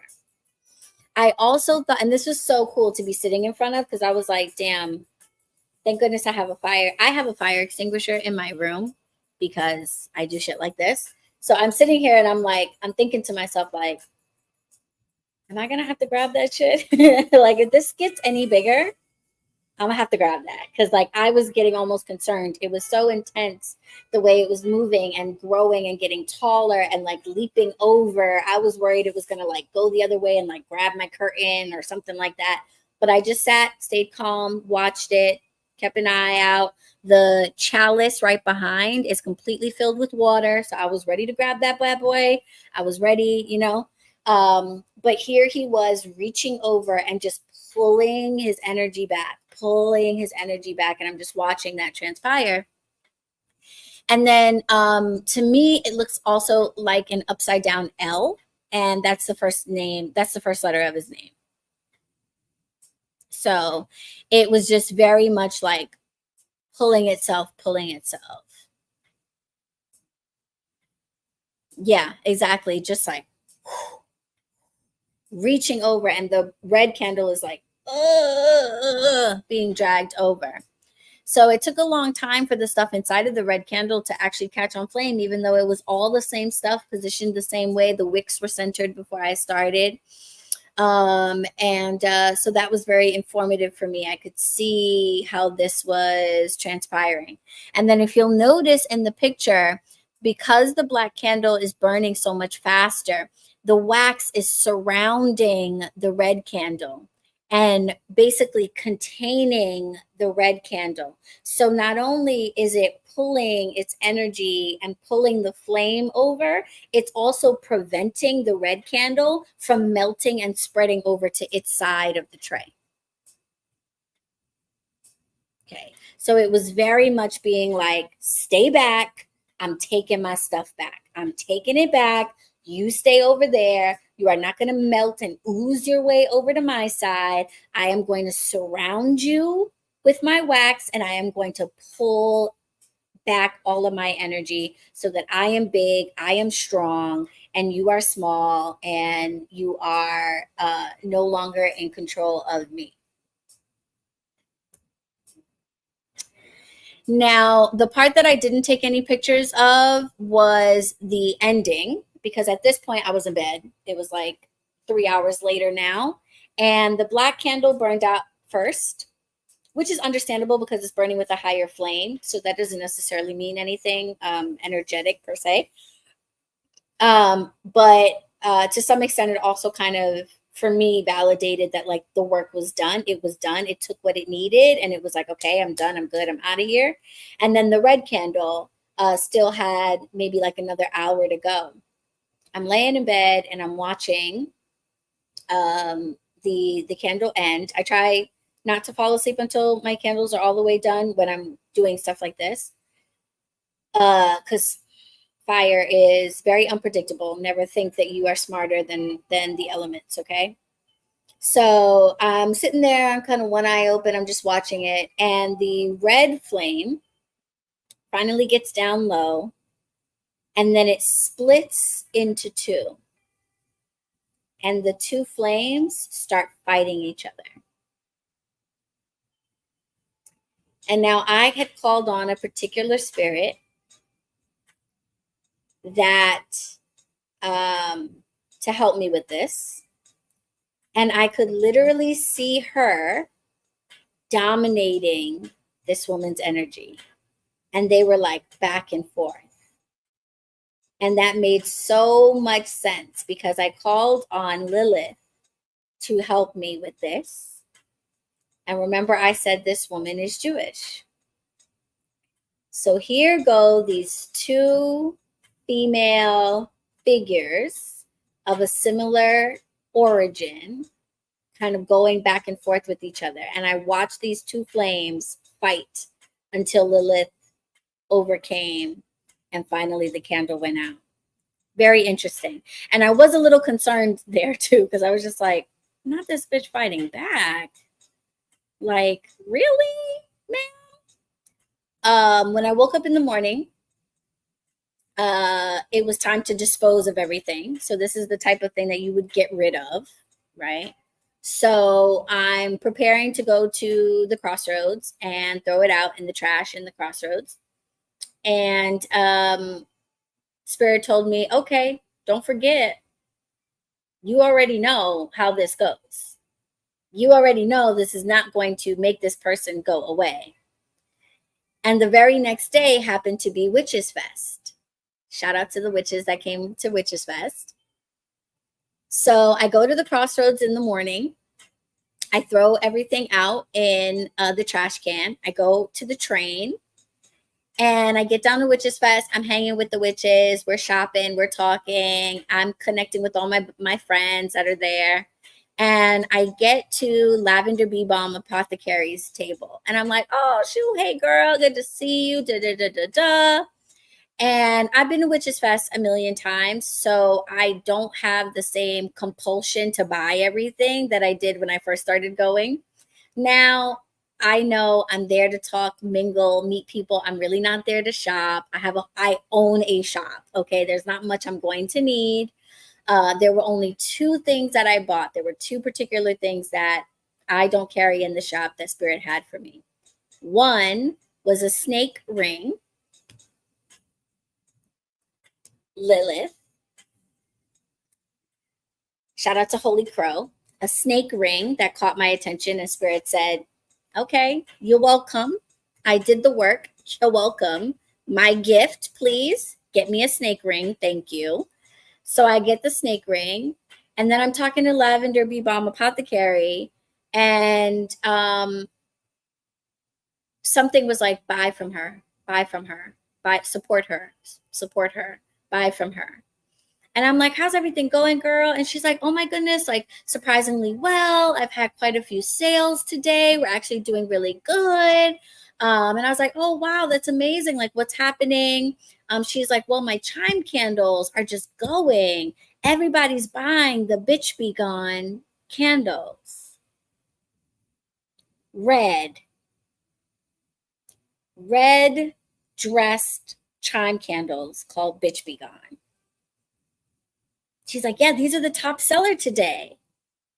I was like, ma'am, take my money. Goodbye. It was great to see you. I'll see you next year. I'm out of here. This is what I came for. Got my bitch be gone candles, went home, did the banishment afterwards. And then, cleansing for myself because I've just done some baneful work. So cleansing bath for myself. And that was the end of that. So I did that. Witches Fest was July 6th. So that was the first week of the month. Just got a phone call from my friend today. And this is a perfect opportunity to talk about spell repercussions, spell consequences. So again, I cast magic based on science. Things like the threefold law make no sense scientifically. If you have a pendulum, set of balls on strings, and you pull one ball back and let it go, it's going to generate force, hit this ball. That energy is going to be transferred through the other balls because they're all touching each other. And the one on the end, which has the freedom to move, is going to be moved out of place. And then it's going to come back down with the same amount of force that was generated by it being moved out of place. That's going to transfer through these balls and come back over here. The idea that you would drop the ball over here, have it transfer, get over here, and then somehow multiply itself by 3 and come back stronger has no scientific bearing at all. But it will come back. It will simply come back with the same amount of force that it was originally displaced with. So when we are casting magic, we take that into consideration and we ask ourselves, are we okay with that? If I am going to push energy out of the way over here, and the universe does its job of bringing things back into alignment and homeostasis, am I okay with that force now coming back to me? I had to make that decision before I cast this. I had to understand that even though I'm casting this on someone else's behalf, I am in the path of that returning energy. Am I okay with that? This is why I don't do custom spell work for people anymore. Because when I realized that I don't want to put myself in the path of energy coming back from most of y'all motherfuckers. Sorry. I don't. Okay.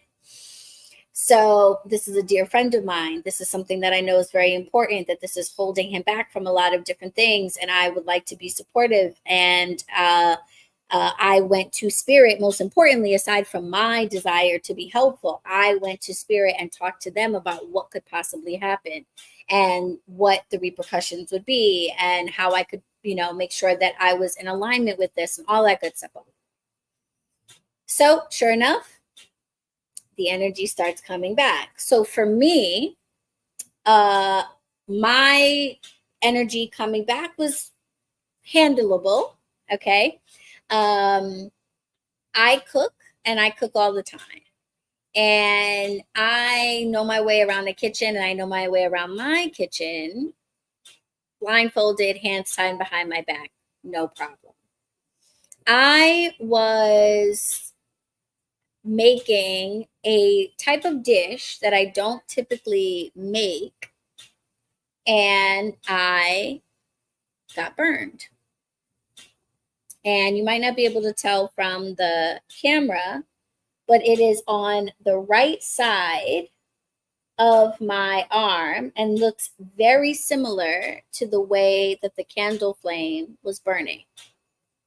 Right? Now, you can take what you want from this. You can interpret it however you want. I know what I know. I know that the moment that I burnt myself, I heard Spirit tell me, that's your energy coming back. And I know that because usually when I cast an effective spell, I sustain some type of physical energy that is reminiscent of the work that I did. It just is.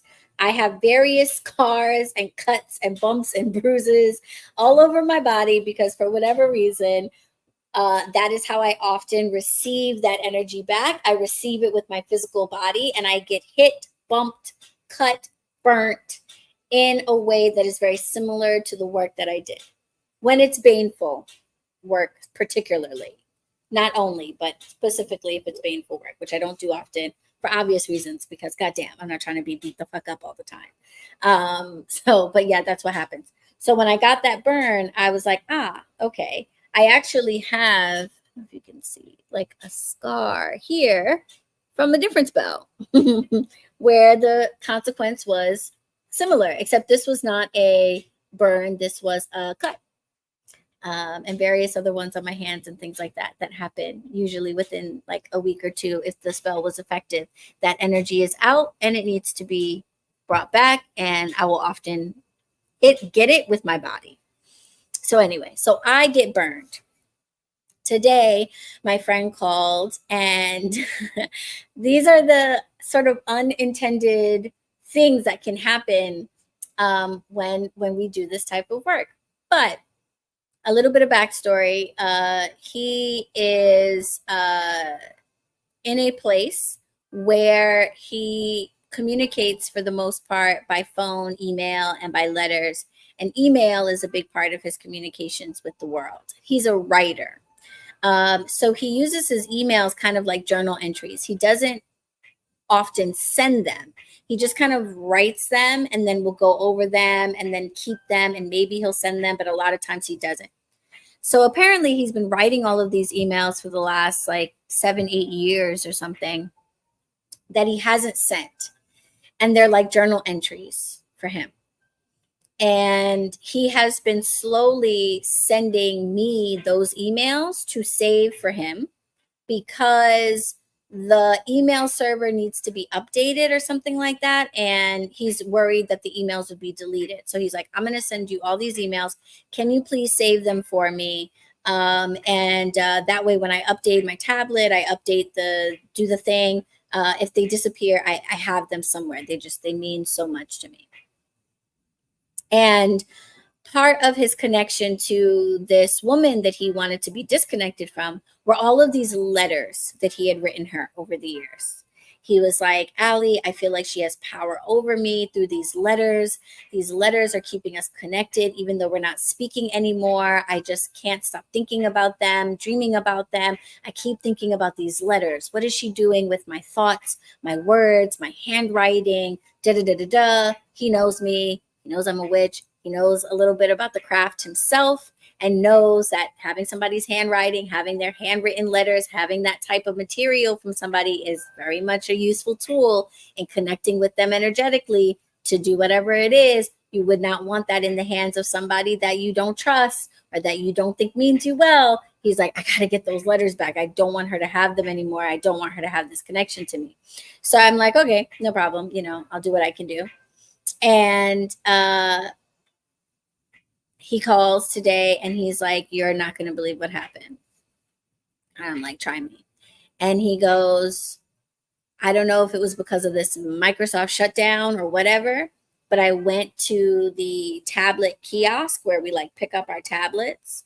I turn mine on. Something happens. It goes off. I turn it back on and all of my email drafts are gone. 8 years of drafts are gone. And he was devastated about it. He was like, I am so upset. He's like, I just had like one more batch of drafts to send to you before I was going to be ready to, get a new tablet, lose them all or whatever. But there was a last batch of like 20 emails that are recent that I really, really wanted to keep, that really meant a lot to me. I'm so devastated. I'm so upset. Oh no, da da da da da. And I'm listening to this and I'm like, bruh, you don't see what just happened? And he's like, what? And I'm like, that's the spell. That's the spell, honey. The universe doesn't care about where your emails are, whether it's letters, da da da da da da. This is the energy moving. You are being separated from your attachment to the things that you have written. You are being separated from that so that they no longer have power over you. These emails have entirely too much power over you, just like these letters. And your attachment to these letters, whether you sent them to someone or you were keeping them electronically, is being removed. And when you don't do it willingly, it was pulled from you. And he literally says to me, I feel like I'm being forced to start over. Yes, that is what happens when you do a cord cutting. Yes, you are being forced to. You asked for this. You were not thinking that there would be this unintended consequence of these letters that you wanted to keep also being destroyed, but you asked for this. You asked for your power to be taken back and for these letters that you write to no longer have power over you. And immediately when he said that, I thought of the Four of Swords. When we do not do something, we get the Four of Swords in reverse, where we get forced into it. And so your spirit guides, your spirit team have been trying to help you pull your power back by taking it away from these letters that you have put so much energy into. And you didn't do it for yourself. You asked for help, and they showed up to help you. And they said, okay, you don't want these letters to have power over you anymore? No problem. Delete it. They're all gone. They're all gone. I can almost guarantee you that this woman is either going to throw away or burn the letters that she has, because they're going away. He asked for that, and that is what's happening. He just wasn't expecting it to be all the letters he's ever written, but they're gone, and he's got to start over. And start anew. No more of being attached. The cord itself is cut. The letters are the cord. The person's on the other end, but the letters are the cord. And as the cord burnt, done. Okay? Old church lady fashion. Does the person you did the work for also receive energy in return? Yeah, and that is the losing of all of these letters. This is the losing of all these letters. So he's like, the energy's going out. I'm removing. I'm pushing you away. I'm cutting that off. And then it's like, oh, okay, no problem. It all gets cut. So losing all these letters that he wanted to save is the receiving of that for himself as well. Beyond that, like physical things like I did, I don't know. I have to ask him if there was anything like that. Actually, he did mention something, but I was in the shop and I had somebody in the shop, so I couldn't talk for too long. But there was something else that he mentioned. He was like, oh, just like the weirdest things have been happening the last few days. It's been all this nonsense, all these glitches. And what did he say? Did he get a cold or something? He said something about himself that I'm now blanking on, that I can't remember. That is probably all a result of the resettling and redirecting of the energy that was sent out.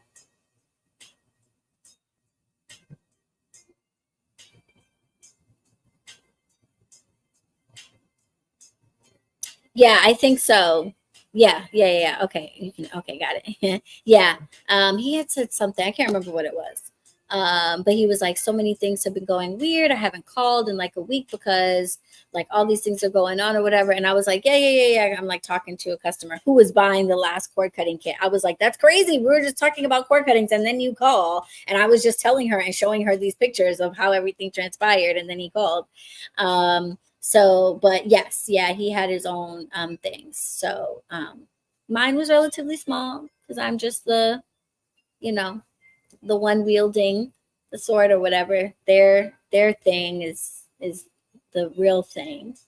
But yeah, I get a little incidental kickback of the energy because I'm the one who actually did the lighting. And on my left hand, which by the way is the hand that I used for carving everything into the candles and dressing everything, because when I do baneful magic, I do my best to work with my left hand rather than my right. So, yeah, all my baneful hands, I got my little kickback. And I was like, oh, okay, all right, whatever, it's worth it. So, yeah. Yeah. So watching your candle spells, seeing how they play out, are a part of the signs and symbols that you will get to indicate how the energy is moving. Other potential signs outside of the candle itself also you want to be paying attention to. Sometimes new practitioners will say my spell didn't work, but it's not actually the case that it didn't work. It just worked differently than you were expecting and you're not paying attention. Or people will realize like months later, like, oh shit, this is why it's important to keep a journal, keep a magical record, so you can track these types of things, make notes about the things that maybe at first seem weird. You don't know if it means anything, write it down, see over time. It took me a minute to realize that I get injured after a lot of the spells that I cast because I wasn't keeping a magical record for a long time. And when I did, I started to realize like, oh, this happens every time. Yeah. One of the first cord cuttings that I did with to help myself with my divorce situation was really interesting because I used Misty's figure candles for that. I didn't use the cord cutting kit. I used 2 figure candles, just a male and female figure candles. Her figure candles are also amazing and way better than any Botanica candle because the legs won't break on you. So I used her figure candles and I tied string, like the type of string you use to sew with, not cord, not rope, not ribbon, string that you use to sew with. This is the thinnest type of string you ever possibly could use. And I did that on purpose because I was like, this is going to burn. Like, I am not trying to tie these 2 candles together with some thick ass rope. And then I turn around and that shit didn't burn. I'll be pissed. So I was like, I'm using the thinnest string ever. Okay. Because this is going to work. When I tell you I laid down and I got up after the candles were done and the string was completely fucking intact. The candles somehow burned straight through it, melted down, and the string was trapped in the wax, completely intact. I was like, oh, this motherfucker is really not trying to go anywhere. Wow. All right. So that was an indication to me that that cord cutting did not go so well. Intact, completely, not even like burnt a little bit on one side, completely, totally intact, entangled in the wax. And the wax from his side had grown over mine and had taken over like the whole tray and caught me up in it. And I was like, oh, well, guess we're going to be having to do that again. Completely intact. So watching how your spells play out, interpreting what has happened with them is going to give you a lot of information. And again, if interpreting your candle wax is not something that you feel particularly good at, or you would like to learn more about how to do that effectively, Madam Pamita, the author of the Book of Candle Magic, is coming back to the portal for another guest instructor spot. She is teaching a class called Candle Wax Divination Secrets on Friday at 10 p.m. I'm very excited to take this class myself. If you are a Coven Witch, then you get to watch the live stream for free. But if you want the replay or the downloadable materials, you're going to want to purchase that in the portal like everybody else. But make sure you use your Coven discount so you get it for 15% less. Everybody else, you can enter the portal completely for free, create your login account, see all of our classes there. and purchase that class. It is available for pre-order now. And if you feel like you don't know enough about candle magic in general, I encourage you to go and take her other class that is in the portal from last year called Candle Magic for Solitary Witches. Okay. Catch yourself up to speed before this next class, which is a little bit more advanced, because she is not going to be teaching the basics of candle magic. She assumes you already know that part. Now we're going to be talking about what happens after you light the candle. Okay, so I'm excited for that. And if you are wondering how in the world all of these fantastic witches have been able to ask these questions and get their comments on the screen, that is because they are coven witches. You can join the coven for 7 days for free. Check it out. See if it's a space that you enjoy. And then it's just $9.99 a month after that. You get access to lots of exclusive lives like this, our book club, our Witches of Color support group, and a monthly secret code that gives you 15% off of all products in the shop and all of our online classes. So it's definitely the place to be, yo. All right. Well, I said I was going to teach you everything I know about cord cutting, and I think that's everything I know up to date about cord cutting, okay? So, yeah, I think that's it. If you have any questions, Coven Witches, just drop them in the spell section of the discussion feed. We can talk all about cord cutting spells. I might type up the details of this spell and drop them in there as well, just so that in case you want to replicate like this exact spell, I can write it out for you. I pretty much just described it, but I'll probably write it out as well. And yeah, the cord cutting kits that I used will be restocked in the shop in the next couple of weeks. So sign up for my shop's mailing list or just check BronxWitch.com periodically. You can follow us on Instagram at BronxWitch HQ. You can follow me on Instagram at BronxWitch. And I will see you all in the next live. Okay? Coven Witches. If you are BIPOC, if you are a witch of color, we have a Witches of Color support group meeting tomorrow. We meet every third Sunday at 10 p.m. We talk about issues that are unique to practitioners of color. And tomorrow we are going to be talking about magical mistakes, going down the wrong paths, joining groups that are not for us, and casting spells that backfire, using products incorrectly because we don't know enough, things like that. And I'm excited. All right, witches, thanks for hanging out with me at this late witching hour. Get lots of rest. I'll be in the shop tomorrow, 11 to 7. If anybody's in the area and wants to stop by, say hi. I will be there. And yeah, you guys rock. Happy magic. Happy casting. Happy full moon. Thank you. Hey, Missy. Oh, my goodness. We are just peacing out, my dear. But you can watch the replay on the YouTubes. Good night, Missy. Good night. Good night, everybody. Good night, Kimberly. Bye, witches. Happy full moon. Happy cord cuttings. Blessed be, Missy. I'll see you soon, darling. Bye.